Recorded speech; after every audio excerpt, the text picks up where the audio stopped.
If you haven't heard about Anchor, it's the easiest way to make a podcast. Let me explain. It's free. No, wait. It's free. There's creation tools that allows you to record and edit your podcast right from your phone or computer. Anchor will distribute your podcast for you so it can be heard on Spotify, Apple Podcasts, and many more. You can make money from your podcast with no minimum listenership. It's everything you need to make a podcast in one place. No, wait, did you hear me? It is everything you need to make a podcast in one place. Download the free Anchor app or go to anchor.fm to get started.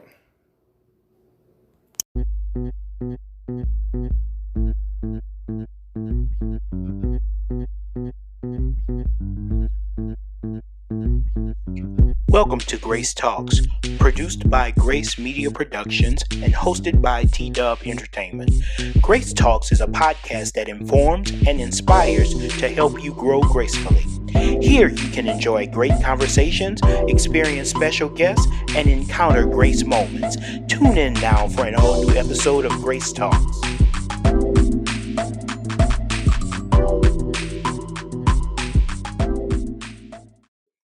This episode of Grace Talks is dedicated to the memory of Joshua Jacob Burns.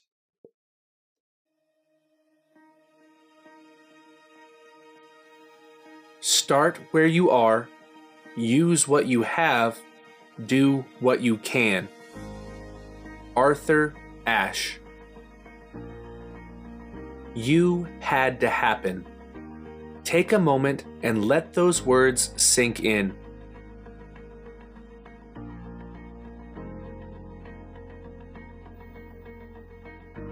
Because of the things life now gives, sometimes the small things are taken for granted.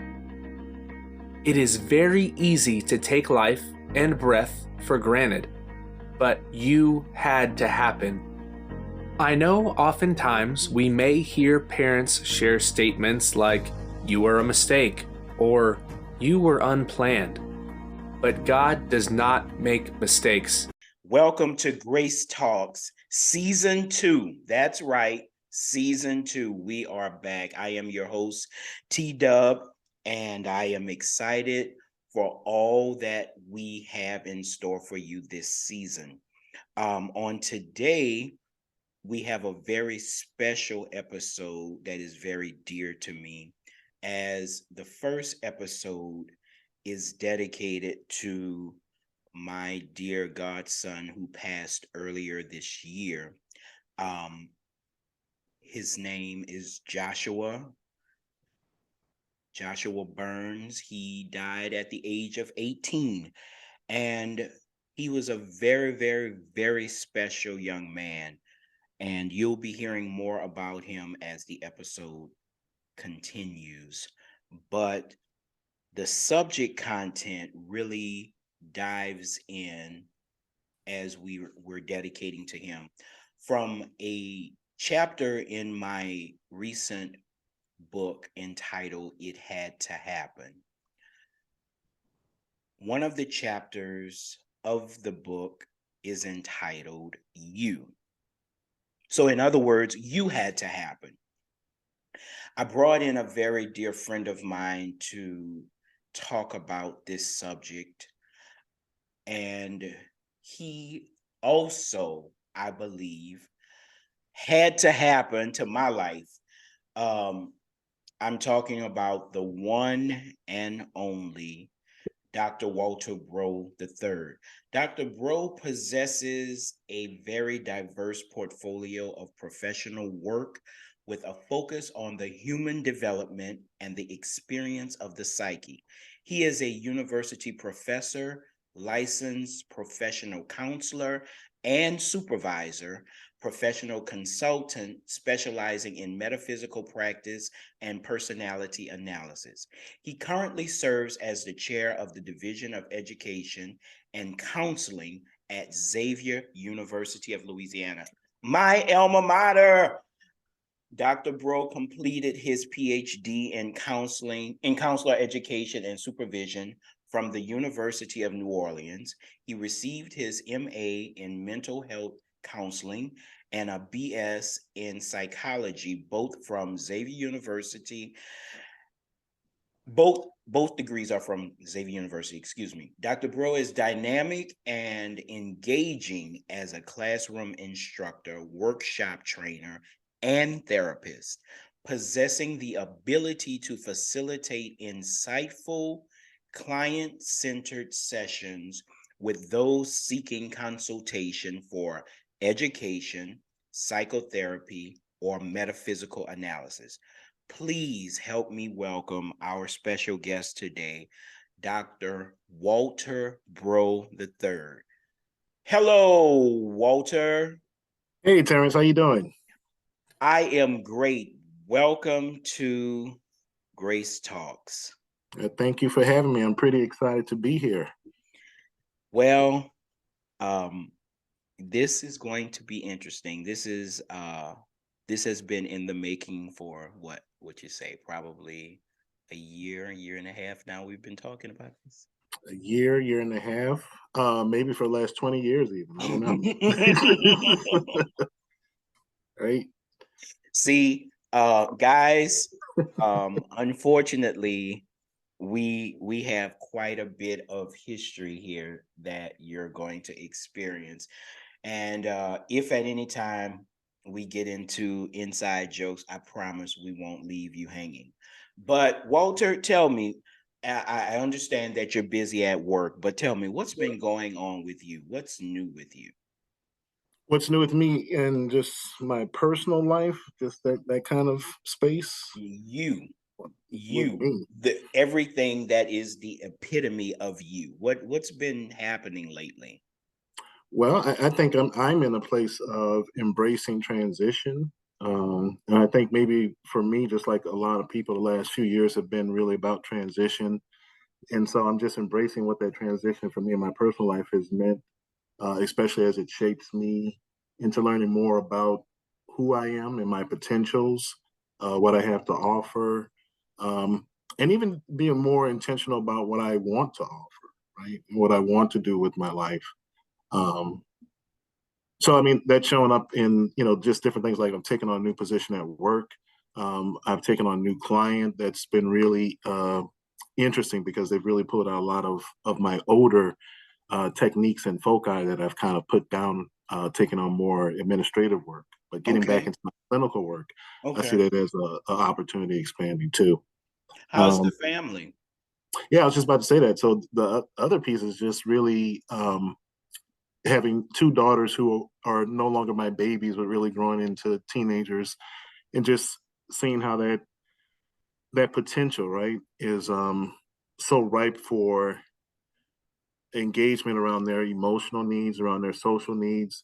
So, some of it looks like moving them back and forth to different events or taking time to really help them be more intentional with their academic pursuits and about, what they want to do as far as being a career or being a certain type of person or having a certain type of character in They're life. definitely growing fast, and I will say they have your height. Yeah, they have How my old my are they height. now? Uh, well, my oldest is 14, Jair, and then my youngest is 12, but she's going to be 13 just in a couple of weeks. Wow. Yeah. So I part of that is remember. just, yeah, is just recognizing you're not teaching them those little fundamental pieces anymore, but really seeing them put it in action, the things that you can still Yeah, do, and yeah, really helping them be more unique in who they are as they yeah. develop to adults. So yeah, Speaking of developing, I believe we're developing in age. yeah, yeah, Can you we are. believe? Can you believe how long it's been? So let's. I want to just kind of catch people up regarding a couple things.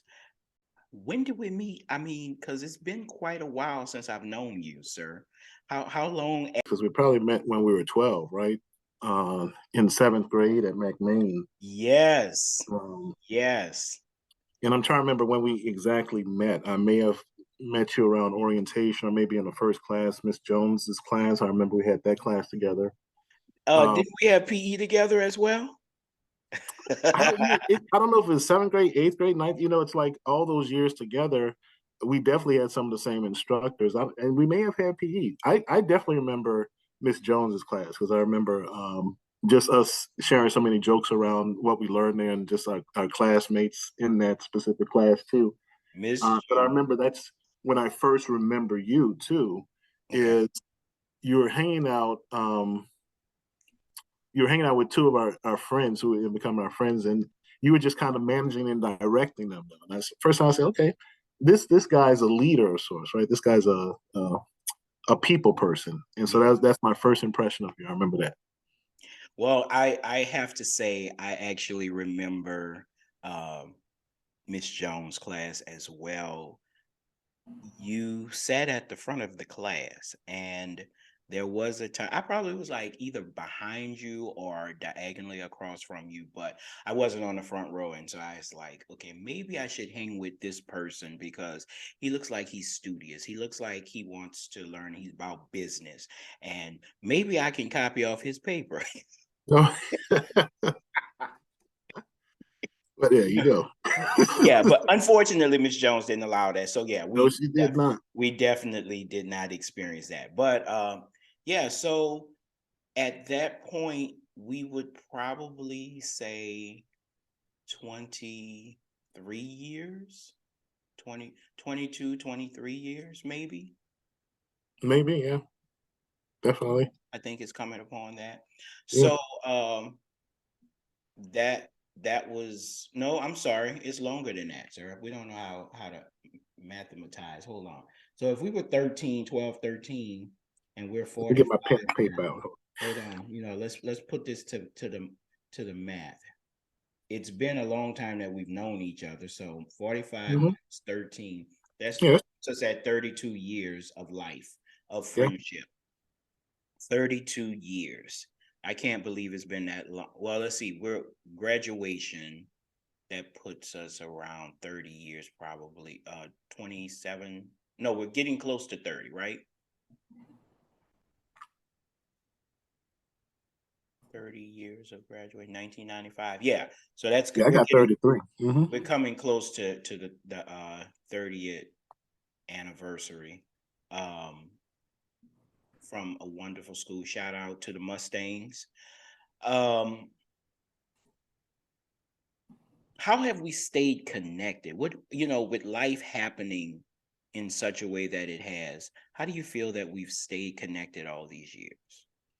Um, yeah, I think we've stayed connected because we have a genuine connection. Not to be redundant in answering the question, I think it's a connection of values and a connection of like-mindedness.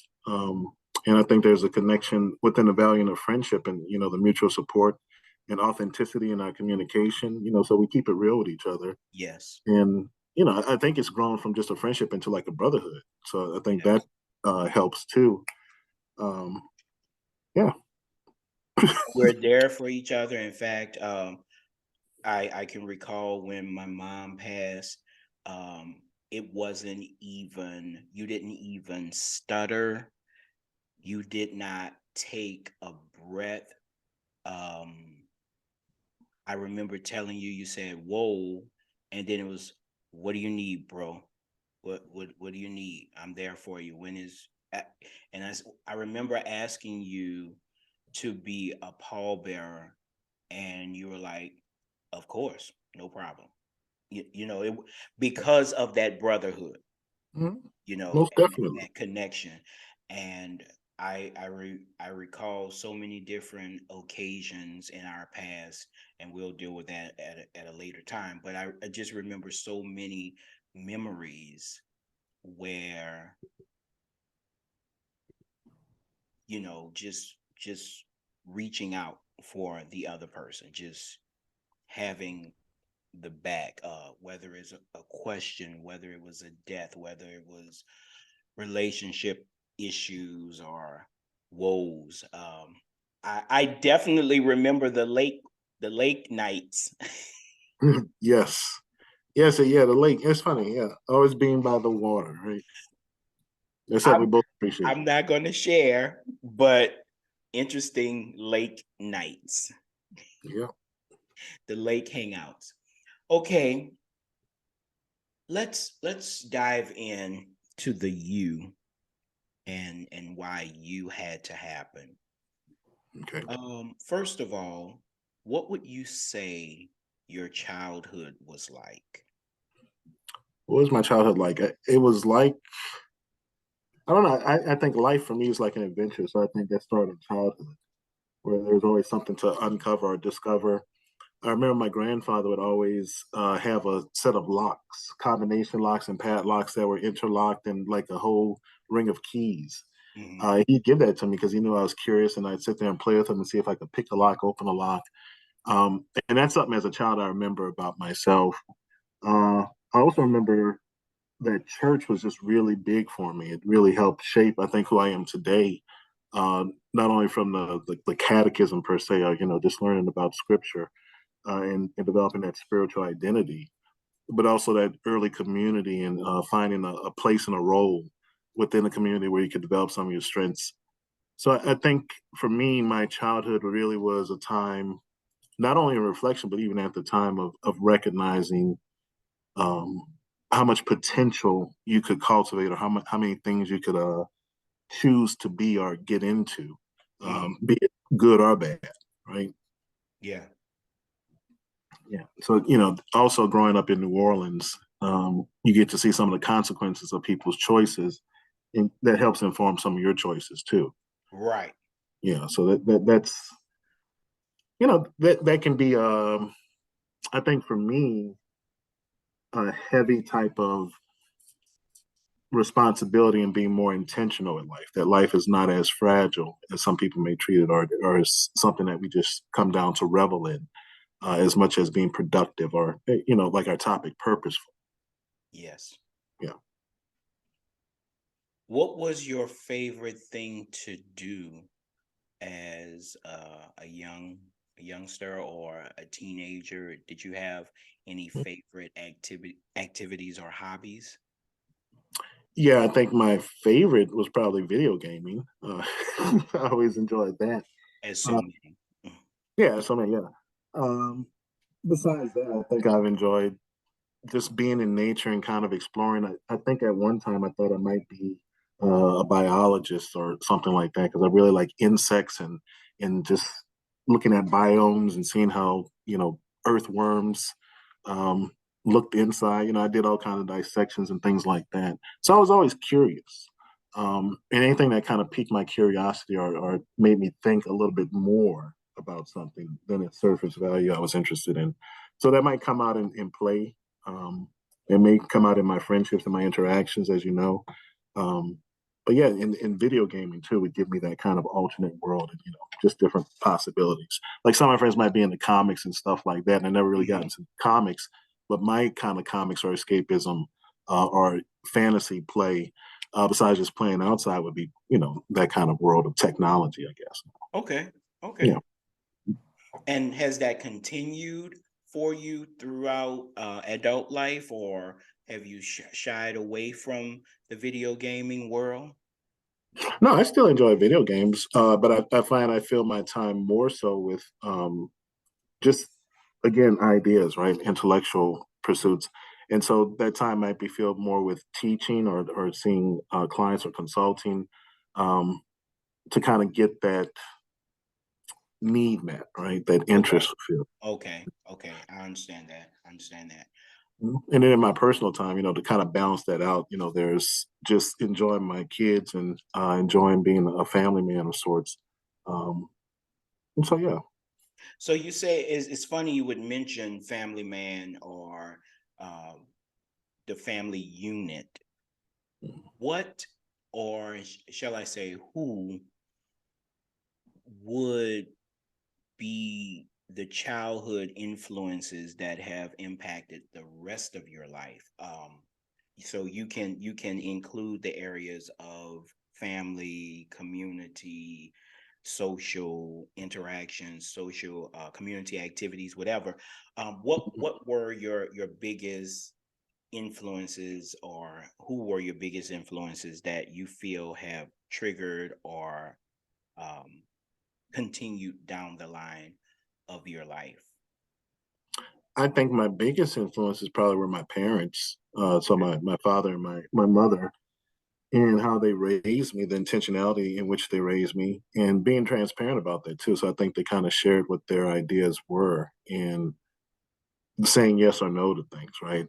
Okay. Um, and beyond that, I think, the early church, I could talk about a lot of those people who helped touch my life and who invested in me. And I recognized it again as a kid. I recognized there was a certain investment, that they were making a choice, and that there was a certain value or worth within Okay. myself, right? Okay. So that helps build your esteem too. I think when you give back to the youth in that way, Okay. it builds their esteem and ensures their confidence in being able to pursue more positive things.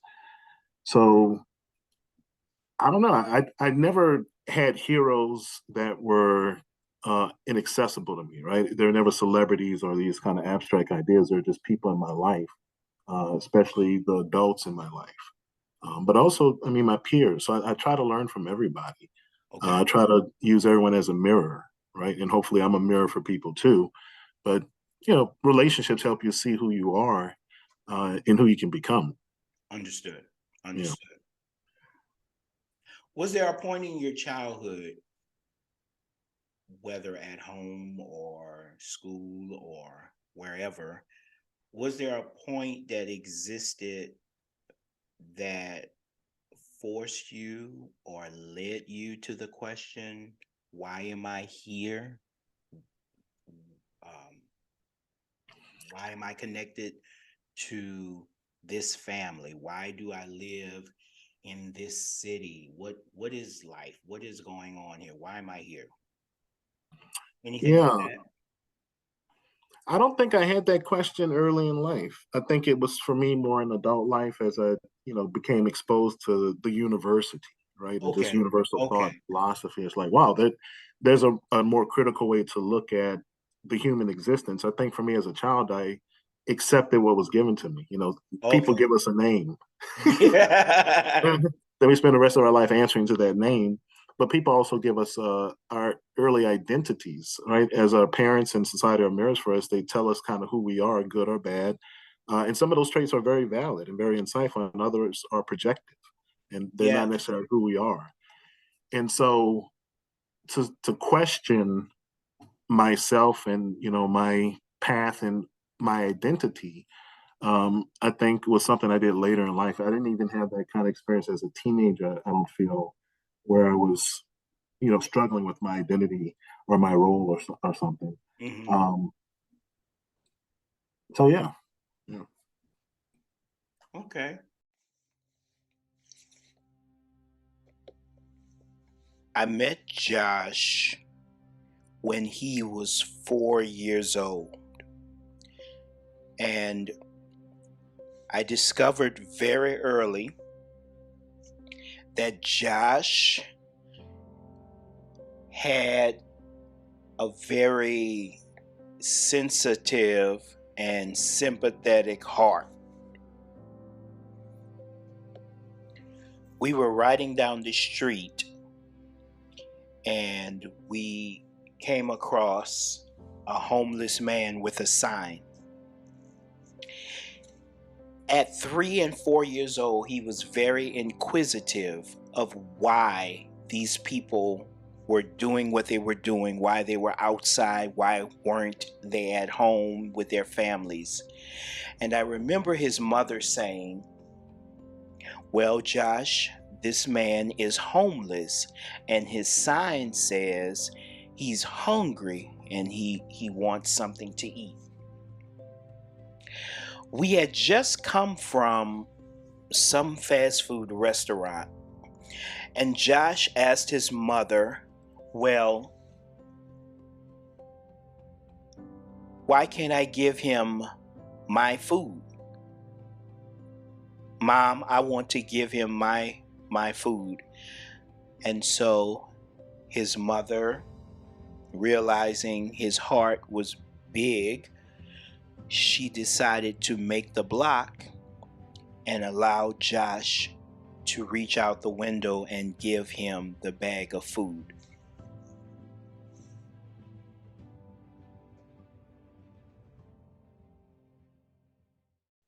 For those of you who are just tuning in, again, we're talking about the subject of you, or you having to happen.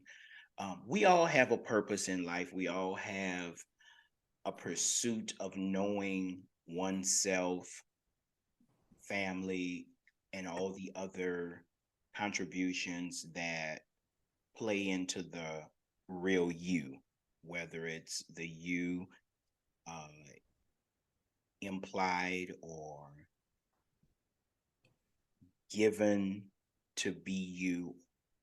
How did you phrase it earlier? Where the family or the parents basically put it on you to know who you are. Can you give me that phrase again? Oh, I say, people give us a name and we answer to that name, but I think I don't know how to say it. That's another thing I do.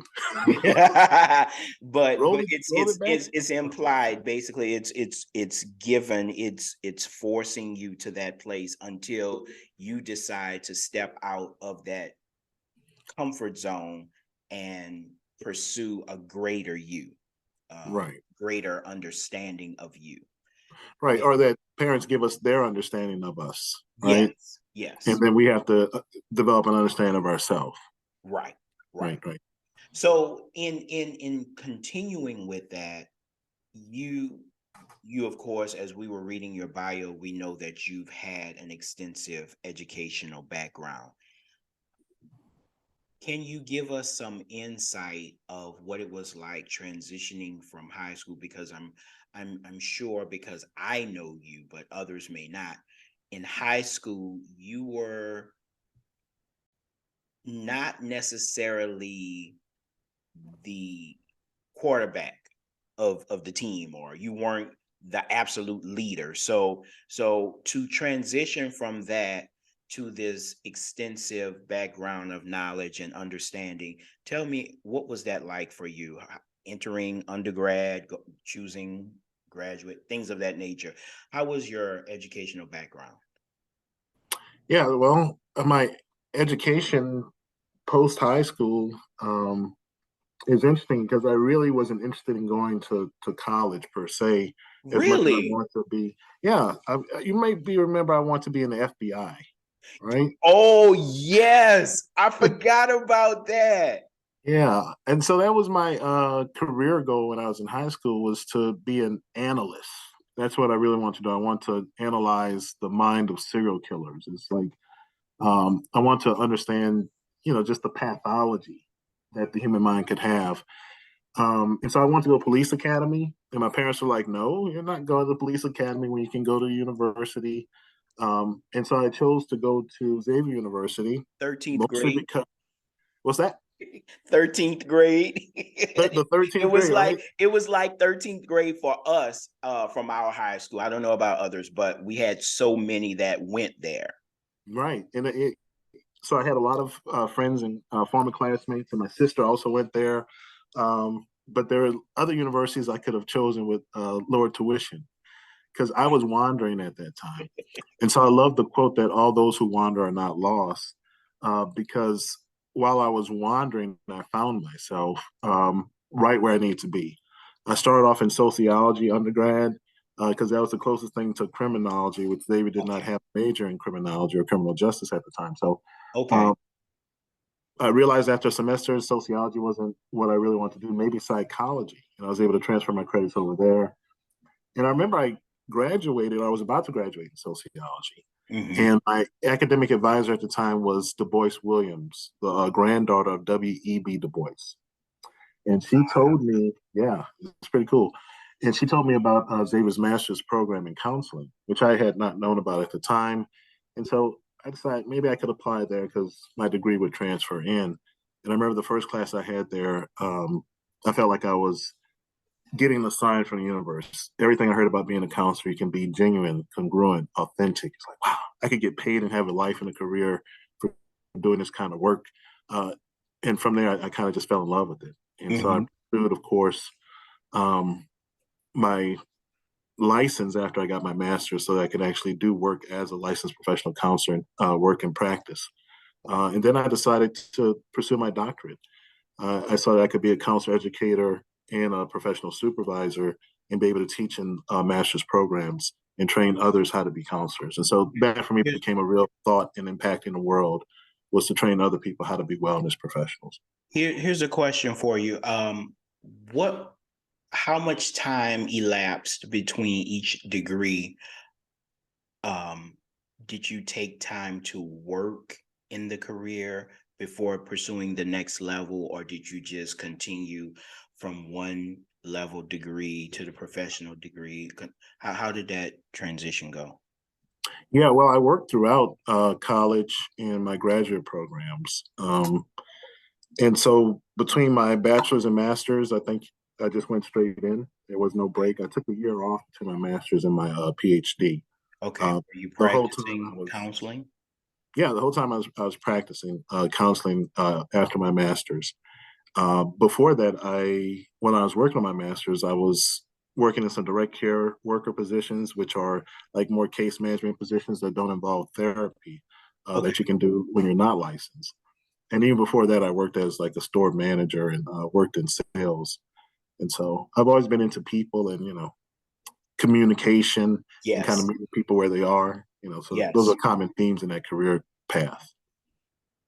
definitely for you. Mhm. Um,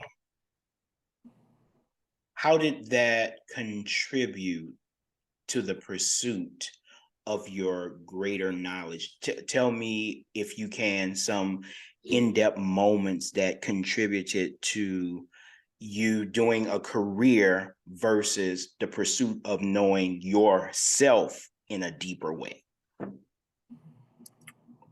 All right. So you're asking how did my career and just the focus on helping people develop versus this pursuit of knowing myself and developing Yes, that? yes. Okay. Oh, yeah, that's a good question. Um, it's like a chicken and the egg. Which one came first? Because I go back to being raised in the church, being raised in the AME, African Methodist Episcopal Church. And that gave me, again, a good insight into who I was by being made to do those acrostics and those Easter Okay, poems, good right? point. And Good those point. youth speaking, youth sermonettes that I would do for different youth day or whatever like that. It gave me a platform to kind of hear myself as a public speaker and also to be very mindful of how my words impacted people, right? Yes, I yes. would get feedback from different church members that would tell me like, wow, when you said this, or, it reminded me of that, or, I felt it when this. It's like, wow, okay. So there's a healing, there's a helping, there's something greater than myself with this. Right? And Okay, that became very attractive early in life. And so I think I chose a career that would reward or allow me to have the benefit of sharing that. okay, Yeah. And I think in kind of doing that work and pursuing that path, I learned more about this being my nature, right? And maybe the purpose of my life. hmm, And so, I think they work in tandem in that way. And I could definitely say there are different key moments I can remember where I saw a new side of myself or a new opportunity manifest. I think a lot of my metaphysical work has just always been a curiosity in general, of like, how does this all work? What is life all about? You know, and that grew into more of, well, who are we in this life? How do I perceive things from my mind or my consciousness? And I hmm, remember when I met my wife, Julie, she really inspired in me this kind of metaphysical interest where I started learning much more when I studied things like numerology, understanding really what astrology or tarot was, because I was raised to believe that those things were divination and evil. hmm. Um, and I learned appropriate use and why even people had those kind of fears or misunderstandings about that. So education is really important, the ability to bring forth. That's what education means. And I think that's really important that we don't stay trusting fear, right? When there's so much available beyond fear, when we can Right, overcome those kind of fears. right. That's good. I would say, in taking that path, I'm sure that the real you and we have to feel this way in all of our lives, that as we develop, as we evolve into a greater knowledge and exposure to information, that the path is made clearer, and how to operate in purpose. How do you share the knowledge that you have attained? Is it only to your clients, your students that you teach at Xavier, or is it, you're sharing certain things with friends? How, and I guess you could say how often would be a better way to say that, but you're now on this path, you're now on this journey, Walter. Show us, or explain to us and our audience, explain to us how you're now sharing that information, how you're impacting others with the real you. Yeah, and I think that impact for me just comes out in my living. So for better or worse, I'm very didactic in how I uh, communicate. And so you might pick that up. There's always this teaching piece or this illustration or this kind of um, knowledge to be shared in Yes. my perspective. Yes. And so that comes out, of course, in my role as a university professor when I'm teaching students. That's what I'm really called to do. Also, as a therapist and counselor, our role is really educational. We help to educate people about themselves and about their perspectives and about the potentials around who they could be. Um, and I think just generally, it comes out in all of my endeavors. Unfortunately, a lot of my ability to share that freely has been captured in pursuing a career. And now that I'm at a certain place in my career, I feel like I could really move into being more that true professional that focuses on the spiritual and metaphysical process behind a lot of this stuff. I think when I interact with people, I find a lot of times what they need a lot of times is perspective. And so what I share, I think, is my unique perspective. And I hope people can develop their own unique perspectives too, and not necessarily follow behind what I'm saying. I think that's a big part in finding your purpose, is finding the uniqueness in who you are and in your perspective, because you have it for a reason. And that reason is Well, I think the reason and the ultimate purpose sometimes is not revealed to us until later in life. And the purpose usually is shown right in that moment that something happens, right? If you look back on, well, why was I born in this family, right? Or why was I born this way? A lot of times the purpose behind it is not revealed until you actually accept it and then live in that truth, right? yes. And the purpose might simply be for you to accept who you are. For a lot of people, that's what it is acceptance. We find with acceptance, a lot of power comes, peace comes with acceptance. And so, what's the meaning of life? Sometimes the meaning of life is simply to be. It's not to do. I agree with that 2000%. Yeah, To yeah. me, a lot of people, and myself included, a lot of people spend a lot of time doing, because, as you spoke earlier, it's an imposed characteristic. Well, you are Terrence because you're Williams, or you're in the Jones family, and this is how we operate. But as I grow, I realize some of those characteristics are not necessarily needed to really function, and then more importantly, flourish in life. Right. But when I learned to be and embrace who he made me, now it forces me to let go of some comfort zone attitudes, personality traits, things of that nature, because, oh, I learned that uptown, or I learned that in the family, or we were told that we are this, but that doesn't necessarily mean that it's a good thing to do or to be. So when you stepped into that realm of to be, I think that's very, very important, because a lot of people need to understand you were created to be. Right. Yeah. So I even say Or that we're human beings, not human doers. And so when people always talk about they don't know who they are, they can't sit with stillness, or any of those things that kind of relate to not having a good relationship with self. I think that's where a lot of this begins when we talk about being purposeful or having a purpose. yes. Um, so one thing I'll say about purpose is I was looking up at the etymology of the word purpose because I love etymology. It's a great study in understanding the real intent or spirit of a word. And I realized that purpose and propose can be considered to be the same word in their origin, right? Wow. In the word purpose versus propus, right? Purpose really means, or is the vulgar expression of the word propose. Okay. Okay. And so they both mean intention. They both mean to place something forward, what is placed before you, right? We could even see purpose being connected to a goal or connected to an ideal.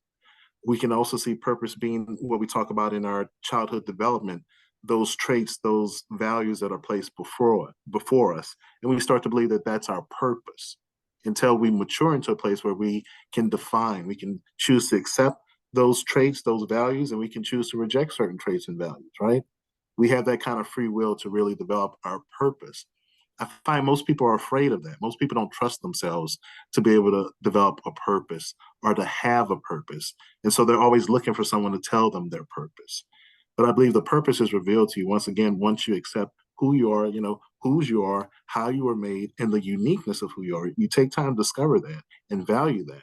And the purpose starts to come together very nicely, right? Because life will then give you opportunities to show you who you are by relating to people or by fulfilling certain uh, opportunities of experience, right?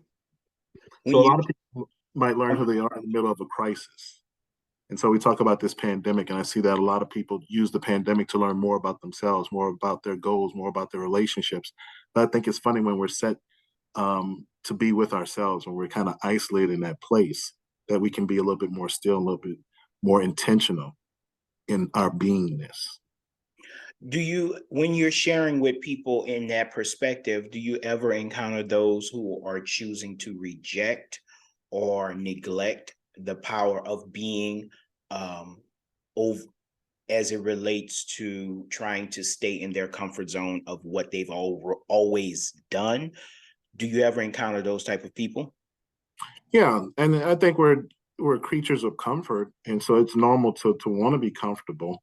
I don't think we're called to be comfortable if you think about what life is, and that life is evolving and it grows, it develops, and so we have the choice to grow a lot of times.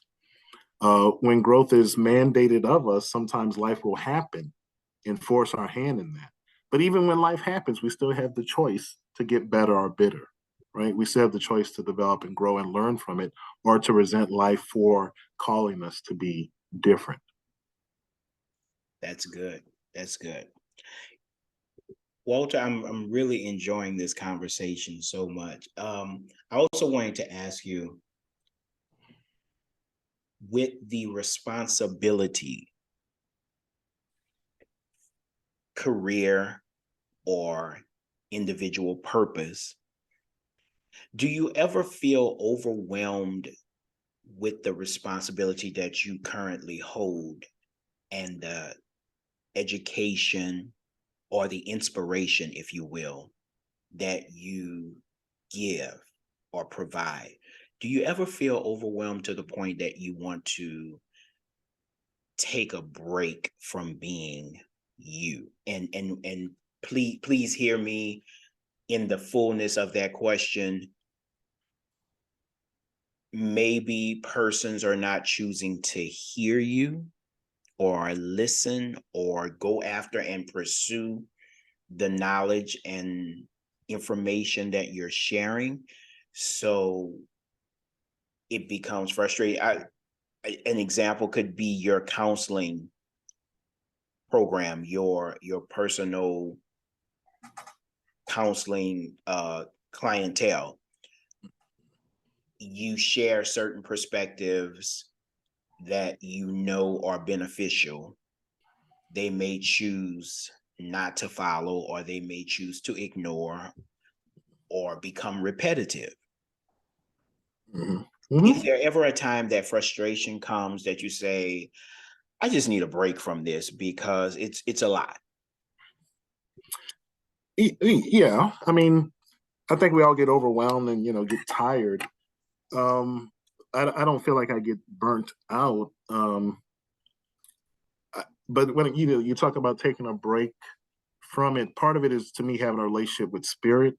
That a lot of it I can put in perspective, right? So, uh, not to go off on a tangent, but a lot of my research within counseling has to do with not only the metaphysics of the psyche, but really how it impacts us to have an ego, right? Okay. So, our ego, I think, is, in my definition, our nature of being a spiritual being and not recognizing that. So, you can almost say it's like the soul not recognizing itself, Okay. right? And so we see the ego sometimes as being a separate voice or a separate mind. We might even have a double mind, as we might say, from a Christian standpoint. Okay. But I think a big part of not getting frustrated or not getting worn is by trying to have that unified mind, right? Not having this dualistic mind where you're at odds with yourself. Again, the relationship you have with yourself, being able to be authentic with yourself, loving yourself, supporting yourself, and that not being from a selfish or self-centered standpoint, but really being from just the basis of being able to function. You are your source, and your source is empowered by, to me, God, by divine light per se. And so staying in connection with that divine source, I think, is really important, and keeping things in perspective where you're not seeing things through an ego lens, but kind of trying to see it through that higher self or more of a spiritual lens, having more grace and more patience.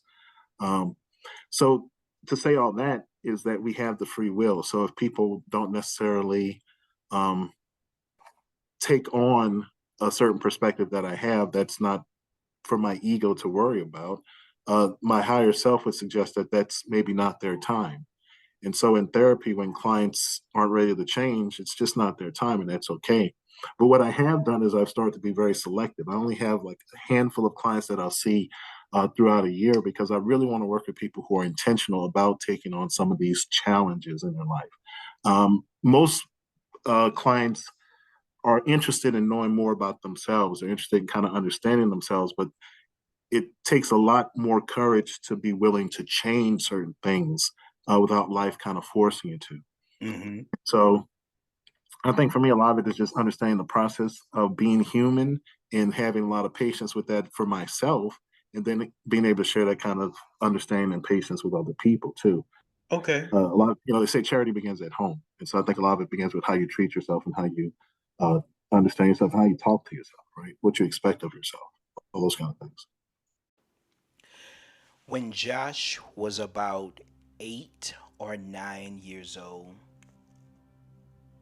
he had a procedure that he needed to get done regarding his heart.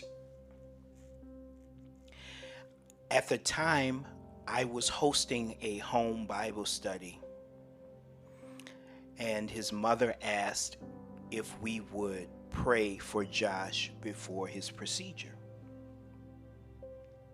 So we all prayed for him, but my mind goes back to a conversation where his mom also asked him, was he afraid? And he said, well, Mom, if I have the surgery and die, that just means that I'll get to go and see Jesus. I don't know about you, but I don't know many 7, 8, 9-year-old kids that exhibit that type of faith to say they know when they die, they get to go to heaven and be with Jesus. But Josh exhibited faith at a very early age that would put some people who have been in church 20, 30, 40 years to shame.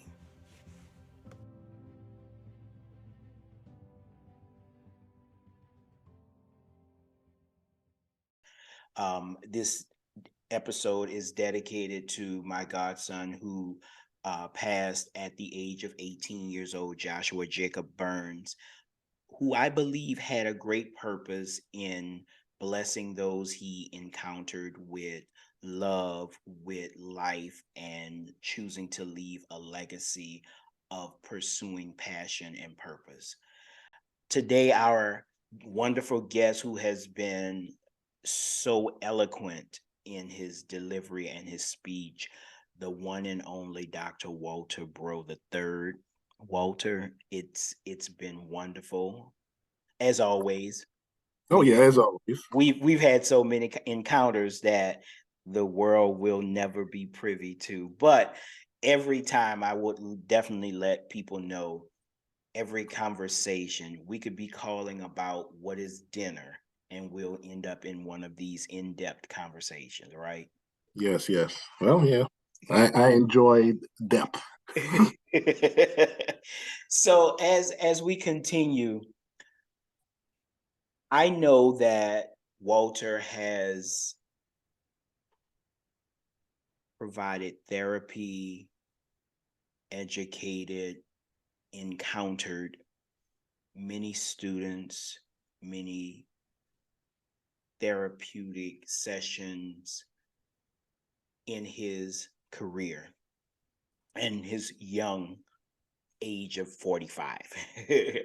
Very young. Very, very young. Yes. Um, can you share with us various steps that can be considered universal, or can you provide us techniques that you've shared with those you've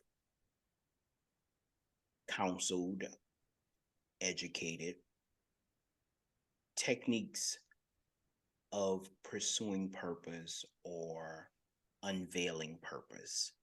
Hmm. Yeah, well, I'll start with just those steps. I think that are universal. So when you say universal, it almost is a trigger word for me because in a good way. You Because know, I I think did that about on purpose. yeah, yeah, you probably did on purpose. But, the word universal to me just really speaks to spirit, right? And what is the true universal reality?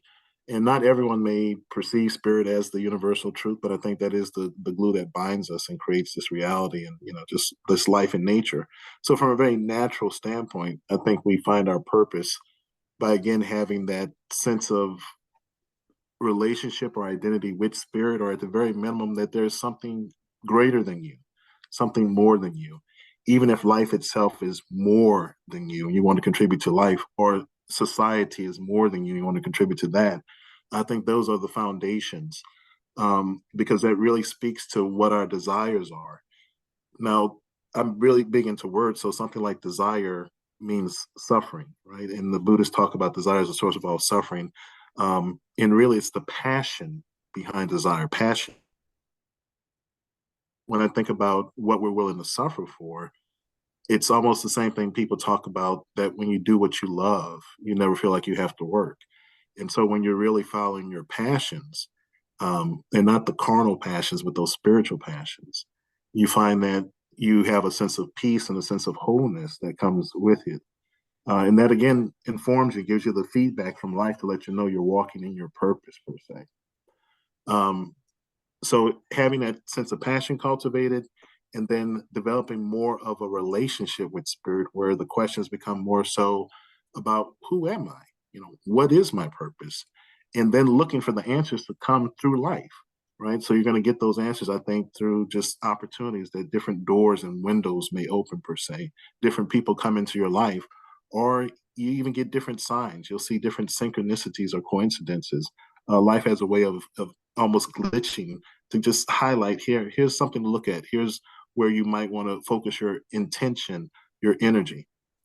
I think also being obedient to that, right? So there's a seeking after that type of communication and that type of relationship with spirit, but then being obedient to the call, being obedient to what you do see and not second guessing it, dying it, allowing the egotistical mind or logic to cloud it for you. I think we're given a sound mind for a reason. That sound mind is to be a filter to help us understand spiritual and emotional impressions that we get. But I think being obedient to the fact that we do have a relationship with spirit and that our purpose is tied to the call that spirit asks us to be in certain places and to be certain ways in order to bring about more spiritual life, I think is really important as an identity piece. Um, some people will capture that again through their career, through their family. Some people will capture it in something like religion. But I think it's really important, again, that you have something that is beyond yourself and that you're constantly trying to develop an awareness of the process and how spirit speaks to you, how spirit shows up in your life. Um, again, it's all about that relationship. But if you're questioning if God is real, if you're questioning if we do have a soul, if you're questioning if there is a spiritual reality, I think it behooves you to really develop an awareness of that spiritual truth. And again, that can start through our emotions, just kind of being aware of what emotions are, how they move through your consciousness, where do they come from? And if emotions are something that we can transfer to other people, right? If I'm really happy and I smile, sometimes you feel that warmness and you feel like you want to smile too. Just like if I'm angry and I'm frowning at you and I use harsh words, that might inspire that same spirit inside of you, that same emotion inside of you. So I think there are a lot of ways that we can become more in touch with our true nature as human beings and not reject those things. So sometimes we reject our emotions. We don't feel comfortable with our emotions and we don't trust our spiritual inclinations or that spirit of discernment. But I think all of that kind of rejection and wrestling with what is natural and innate is really where we lose a sense of our purpose or the intention of our life. Well, so the second part of your question, you asked about techniques. So a lot of the techniques that I can apply to that might be considered metaphysical in nature, and things like prayer, right? So prayer is a metaphysical kind of practice when you kind of want to label it, but to me, it's really a spiritual practice. It's a practice of communication, of union with spirit, and maintaining that kind of union or one mindness, right? So when my egotistical mind, when my human mind is straying away from divine principle, divine order, prayer, or even meditation, just focusing in on intentionally being in a right or righteous place, right? Being in the correct place in my intention and my actions, I think is very beneficial. It's very essential. But of course, reflection, behind all of that is a sense of reflecting, taking time to slow down and to be, not so much focusing on doing or even becoming, but just being with self, being with spirit, being with intention. And sometimes that means being with that shadow side of us, that part of us that we feel is negative, being with the part of ourselves that feels guilty, shameful, the part that we want to reject. If we reject ourselves, who will accept us? And so there's a piece that we have to learn to love and accept ourselves as much as we want to be inclusive of other people who need to be loved and accepted. And again, brought back into that spiritual light. So the techniques, again, I might use something like numerology, right? I find numerology is a very powerful tool, mostly because it speaks to universal principles. Numbers themselves, Einstein suggested that numbers were the language of God. And so that thought that everything you see from all reality and how we measure it, how we look at mass, time, distance, frequency, all those things are captured in number. As we're doing this podcast, we're aware of the time and the numbers, right? As I think about my age and those numbers of years, what does that mean? And so number itself is symbolic. And there are a lot of symbols we can find in numbers. So I'll just give you an example, the number one. The number one sometimes is symbolic of the individual. It's symbolic maybe of the ego. It's symbolic of being a leader, of being first, of being a winner, of having direction. It's a line also. And so we find with numbers that they can be considered to be hieroglyphics or pictures that kind of represent certain sacred geometry or sacred forms that we find within life.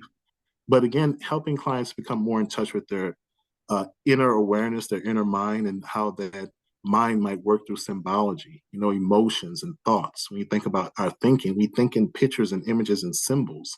And then we may interpret that into words. But helping people be comfortable with their spiritual connection and their relationship with spirit are a lot of the techniques I might use to get people more comfortable with hearing the natural awareness of their purpose, the natural awareness of their potential. Joshua Burns was a very giving person while he was alive. But in his death, he gave as much as he did when he was alive. Josh was known for giving you his last, sacrificing his best so that you could have, going out of his way so that you could have.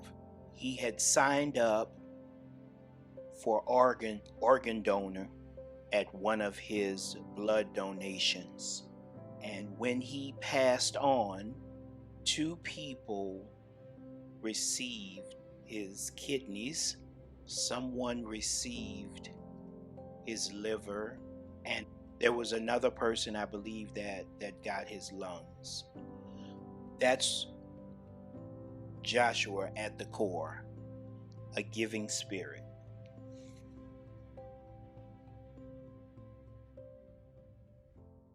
Have you enjoyed yourself? I have enjoyed myself. This has been a very therapeutic conversation for me to be able to share all this good stuff. Yes. Well, I just wanted to let you know you had to happen. You had to happen for Grace Talks. You had to happen for Xavier, of course, and of course, you had to happen for the world. So we thank you for taking this time out to share with us. Just in case anyone in our audience would like to follow you, keep up with things that you're doing, where you're going to be speaking, any of those things, how can they follow you, contact you? The best way to contact me is probably through my email at askbreaux, AskBreaux, at gmail.com. That'd be the best way to contact me. But I plan to be launching the website pretty soon. That'll give you a good list of how to get services from me and also just speaking engagements that I will be taking on. Okay. Okay. Any other social media follows that we can keep up with? No, I don't really use social media. No. Okay. Okay. All right. Well, again, it's been an absolute pleasure, but we dare not close out this episode any different than any of our other episodes, and that is the grace moment, Dr. Breaux. So I want to say to you, Walter, in the grace moment, it's usually my moment that either I share or I allow my guests to share an inspirational moment, a thought of the day, a mantra, a cliche, a moment to be provoked to action, your final words, whatever it is that you choose to share. And so this is the grace moment. I would like for you to just go forth. All right. Well, I'm going to share a little reading that I wrote called Time to Change. So I write poems and readings, per se, when clients inspire me, or maybe just talking to a student or in my consultancy work. I hear different themes that are spiritual in nature. And this one was really someone saying they don't feel like they have enough time to change. They don't have enough time to take on some of the opportunities life is offering them. Uh, so I just start with saying time can be simply defined as the consistency of change. For the inconsistencies of change are called life. Time is full of potential in the choices and the experiences of life. You have time, but that opportunity is brief. Change happens, but it must happen in time. Change is the process of fulfilling potential. This process flows between chaos and order, simple and complex, ignorant and insight. Time, by definition, is ordered to flow. It flows and moves, creating a way by changing, disrupting, and settling in a natural will. We choose our potential growth or decay, the right path or the lost way. We choose to move into our becoming or by resisting to be. Change is the law of the physical universe, but an option of choice within our own inner space. Change with purpose, change on purpose, and change through purpose. This is called growth. The greatest opportunity, and it may be our truest purpose, is to flow with such consciousness of purpose as to have an intent that our will prosper life and honor this lifetime. You have time to change. Very well spoken, sir. And again, thank you for sharing with us on Grace Talks, where we believe that you will grow with grace. Until next time, so long from Grace Talks.